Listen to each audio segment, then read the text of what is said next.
Bem-vindos à nossa análise. Hoje a gente vai investigar um negócio fascinante. Como é que o nosso corpo lida com os remédios que a gente toma? Parece, sei lá, uma fábrica super complexa, né? É fascinante mesmo. E essa fábrica tem um objetivo bem claro, sabe? Transformar os fármacos. Eles geralmente precisam ser, digamos, mais oleosos, lipossolúveis, para serem absorvidos. Ah, para entrar no corpo. Isso. E aí o corpo precisa deixar eles mais solúveis em água, hidrossolúveis, para conseguir eliminar, principalmente pela urina. Isso acontece basicamente em duas grandes fases químicas. Duas fases só, para lidar com tanta coisa diferente que a gente toma? E quem são os operários dessa fábrica? São as enzimas, nossos trabalhadores bioquímicos. Tem uma superfamília de enzimas, o citocromo P450, ou CYP450, para encurtar, que é a grande estrela. Ela metaboliza, assim, a maioria dos medicamentos. CYP 450. Guarda esse nome. Exato. E o mais interessante, ou complicado, né, é que a velocidade desses operários pode mudar. E muito. Mudar como assim? Eles podem, acelerar o trabalho ou ficar mais lentos? Exatamente isso. A gente chama de indução enzimática, quando acelera, e inibição enzimática, quando freia. Isso é super importante porque, se acelera demais, o remédio pode não fazer efeito. Se freia. Aí acumula. Aí acumula e o risco de toxicidade aumenta. O paracetamol que você mencionou é um exemplo perfeito de como esse equilíbrio é delicado e o que acontece quando ele falha. Tá, então vamos mergulhar nessas fases. Como é a fase 1? Então, a fase 1, que geralmente usa as enzimas CYP450, faz umas modificações químicas pequenas na molécula do remédio. Pensa numa oxidação, por exemplo. É como se ela adicionasse ou expose uma alça química, um grupo polar, Uma alça para quê? para facilitar a fase 2. Na fase 2, o corpo pega essa molécula já modificada e gruda nela uma molécula maior, bem polar, tipo o ácido glicurônico. Isso deixa o conjunto bem mais solúvel em água, prontinho para ser eliminado. Entendi. E dentro daquela família CY450, tem alguma enzima que seja, sei lá, mais importante que as outras? Ah, com certeza. A CY3A4. Pensa só, uma única enzima é responsável por metabolizar, tipo, metade de todos os fármacos que a gente usa. Metade. Nossa. É muita coisa. Por isso, ela é um ponto crítico para interações medicamentosas. Qualquer coisinha que afete a CY3A4 pode bagunçar o metabolismo de vários remédios ao mesmo tempo. É um gargalo, E sabe? tá, faz todo sentido. E sobre aquele negócio de acelerar ou frear? A indução, o que causa isso? A indução acontece quando alguma substância faz o corpo produzir mais enzima CYP. Tem medicamentos que fazem isso, como a rifampicina ou fenobarbital, mas até hábitos comuns. Fumar, por exemplo, ou beber álcool cronicamente. Espera, fumar pode mudar como um remédio funciona? Pode. Um fumante crônico pode precisar de doses maiores de certos medicamentos, porque o metabolismo dele para aquele remédio está acelerado, está turbinado. Caramba, e o contrário, a inibição? Como é que algo consegue bloquear essas enzimas tão cruciais? A inibição é quando uma substância atrapalha a enzima de fazer o trabalho dela.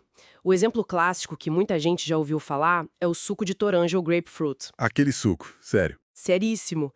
Ele inibe a CYP3A4 lá no intestino.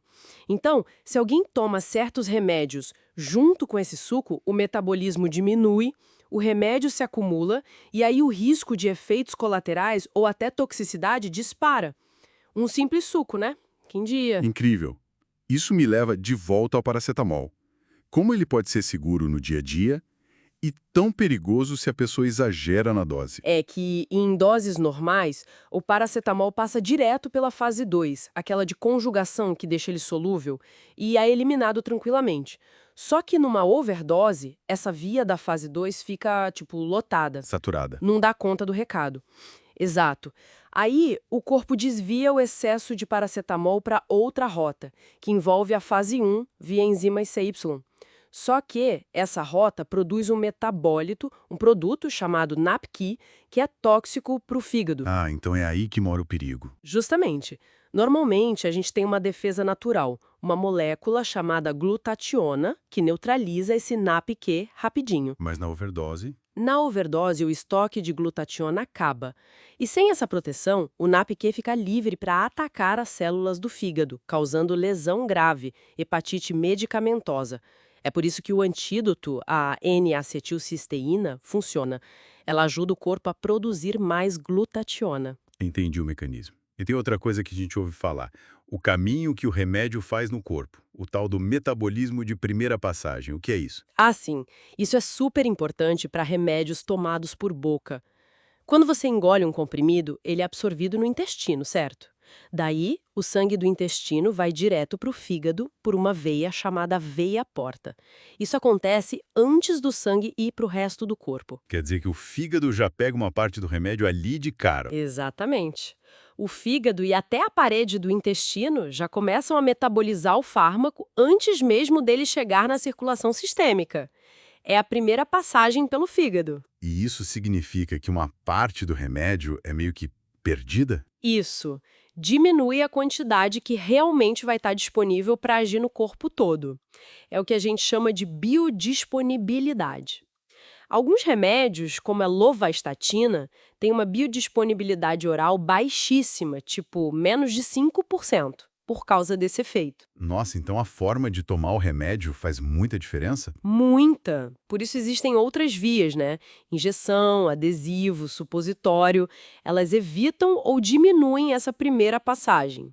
E tem uma estratégia inteligente, os profármacos. Profármacos. São substâncias que são dadas de forma inativa e precisam justamente do metabolismo, muitas vezes o de primeira passagem, para serem ativadas e fazerem efeito. A prednisona, que vira prednisolona no corpo, é um exemplo. O enalapril também. Interessante usar o processo a favor. Bom, tudo isso já mostra que tem muita variação, mas e a nossa própria biologia?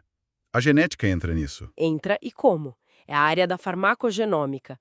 A gente tem variações nos genes que produzem as enzimas CYP, são os polimorfismos genéticos. Por causa disso, algumas pessoas têm enzimas que funcionam mais devagar. Os metabolizadores lentos. Exato. E outras têm enzimas que funcionam normal ou até mais rápido, os rápidos ou ultra rápidos. E qual a consequência disso na prática?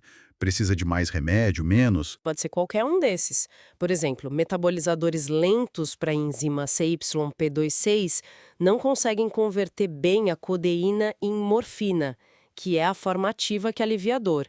Então, para eles, a codeína quase não funciona. Caramba! Já os metabolizadores lentos da CY2C9 precisam de doses bem menores de varfarina, um anticoagulante, senão o risco de sangramento fica altíssimo. E olha, além da genética, tem a idade, bebês idosos geralmente metabolizam mais devagar, doenças do fígado, claro, e todas as interações com outros remédios que a gente já falou.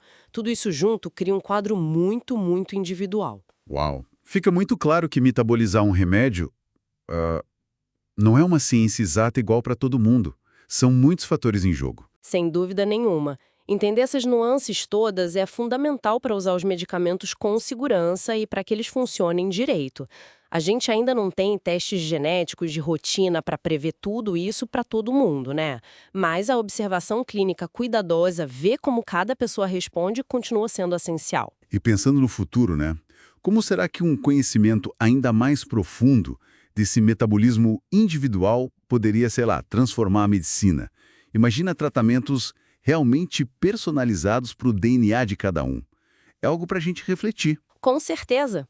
Um campo promissor. Fica a reflexão, então. Pessoal, obrigado pela companhia e até a nossa próxima análise.